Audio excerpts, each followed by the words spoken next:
the most precious blood of Jesus Christ, by the most precious blood of Jesus Christ, by the most precious blood of Jesus Christ. Save us. The Lord be with you. And with your spirit. A reading from the Holy Gospel according to Mark. Glory to you, O Lord. Jesus left the district of Tyre and went by way of Sidon to the Sea of Galilee, into the district of the Decapolis. And people brought to him a deaf man who had a speech impediment and begged him to lay his hand on him. He took him off by himself away from the crowd. He put his finger into the man's ears and, spitting, touched his tongue. Then he looked up to heaven and groaned and said, Ephphatha, meaning, be opened. And immediately the man's ears were opened, his speech impediment was removed, and he spoke plainly.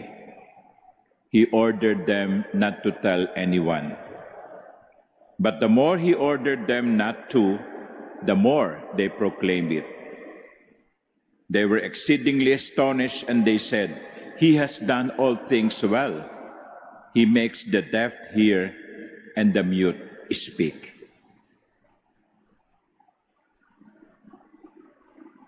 The Gospel of the Lord. Praise to you, Lord Jesus Christ. Please be seated. Good afternoon, my dear brothers and sisters. Let me begin with the general principle. God is love. And God wants what is best for us. We begin with that. Ang Diyos ay pag-ibig at ang tanging gusto ng Diyos ay ang kabutihan natin. Even our prayers are answered depending on whether what we are being praying for will be good for us or not. I think that is also very good to remember. When we pray and our prayer is answered, good for you, good for us. But when we pray and our prayers are never answered according to our wish, let's just say, maybe it was not good for me. Para walang samaan ng loob. Kasi kumisan, sumasama ang loob natin sa Diyos dahil hindi dinidinig ang ating dasal. Lord, Valentine's Day na naman bukas. Hanggang ngayon, wala pa akong kadate. Okay? So, maybe the Lord is calling you to something else. Ang gusto ng Diyos ay ang mabuti para sa atin. No father, God is a father, and normally, no father will wish ill for his son or his daughter. But the question is, does God punish? If God is love, does He punish? Well, the answer of Jesus is, the Father does not judge us because God is love. But if you ask the prophet in the first reading, the answer would be yes. In a very interesting first reading, the prophet Ahijah, the Silonite, presented Jeroboam with a symbol. He took off his new cloak, tore it into 12 pieces, and said to Jeroboam, the 10, take them. Only the 2 will remain with me. Now that is very symbolic because Solomon has already died. And because of the infidelity of Solomon, which we heard in the first reading yesterday, God, according to the first book of Kings, Solomon's kingdom will be divided because Solomon has not been faithful to the Lord. Solomon is divided in himself. Hindi total ang kanyang fidelity sa Panginoon. At bilang parusa, si Solomon, matapos na siya mamatay, ay mahahati ang kanyang kaharian. At yun ang gustong ipakita sa atin ng unang pagbasa. Mahahati ang Israel between the North Kingdom and the South Kingdom. Just like the cloak of the prophet being torn into several pieces. Because in the eyes of the prophet, Solomon will be punished because of his infidelity. Not during his time, but during the time of his children, when he had already passed away. Kaya sa mata ng isang propeta, ang mangyayari sa kaharian ng Israel ay parusa ng Diyos. Pero kung iisipin natin, talaga bang ang Diyos ang nagparusa? O baka yung nangyayari sa kanila ay bunga lang ng kanilang mga maling desisyon?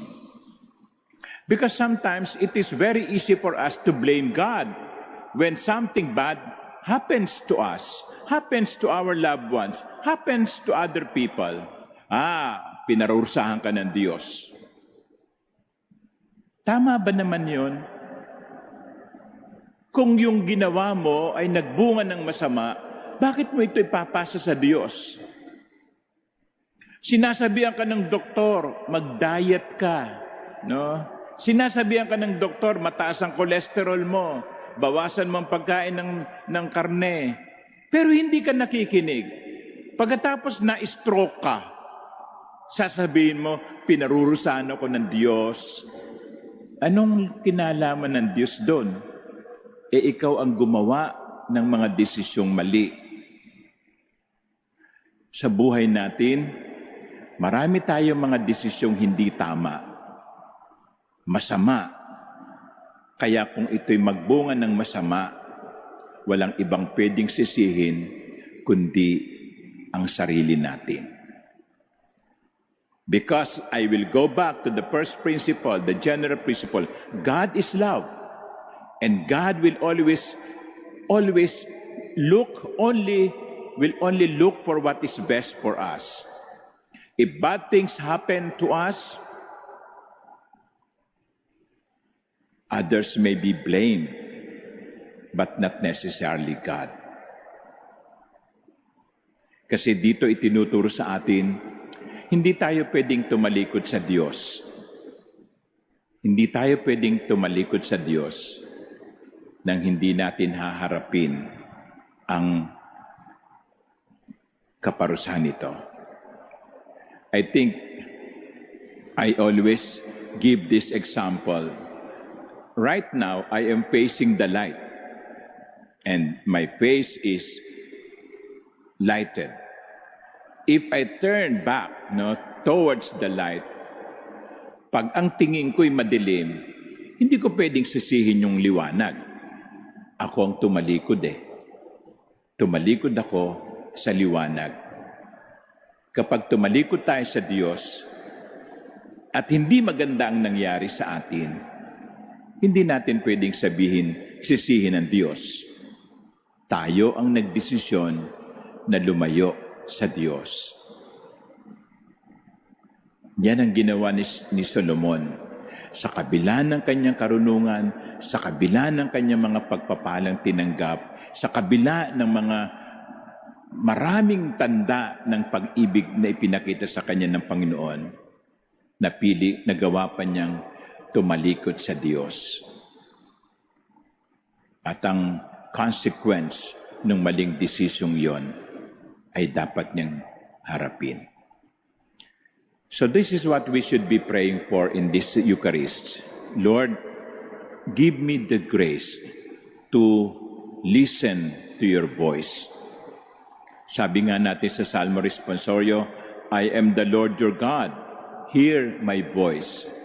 Lord, give me the grace to always listen to your voice, because I know that if I listen to your voice, I am safe.